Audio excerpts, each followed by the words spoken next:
কি জুলুম চলছে, জুলুম। এই সিভিক ভলেন্টিয়াররা মূলত তৃণমূল নেতাদের রেকমেন্ডেশনে নিযুক্ত হয়। জুলুম চলছে, দেখতেই পাচ্ছেন।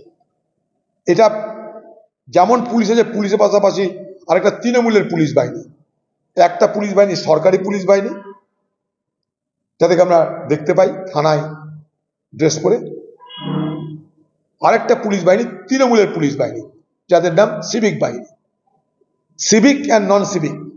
নন সিভিক হচ্ছে একটা গোত্রের পুলিশ, আর সিভিক হচ্ছে আরেকটা গোত্রের পুলিশ।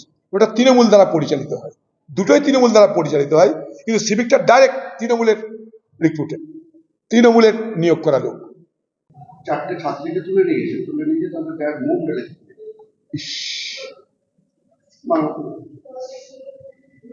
কোন দুনিয়ায় বাস করছি জানি না আমরা। পশ্চিমবঙ্গের আজকে তৃণমূলের অত্যাচার মধ্যযুগকেও হার মানাচ্ছে।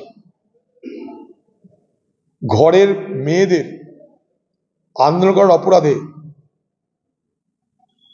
গ্রেপ্তার করে তাদেরকে নির্যাতন করছে, তাদের দেহে গরম মোম ঢেলে। মধ্যযুগকে হার মানিয়ে দিচ্ছে তৃণমূলের এই অত্যাচার। বাংলার দিদি, আর কতদিন আপনার নেতৃত্বে বাংলায় এই মধ্যযুগীয় বর্বরতা চলবে? আমরা জানতে চাই। বাংলার মানুষ মানবে না।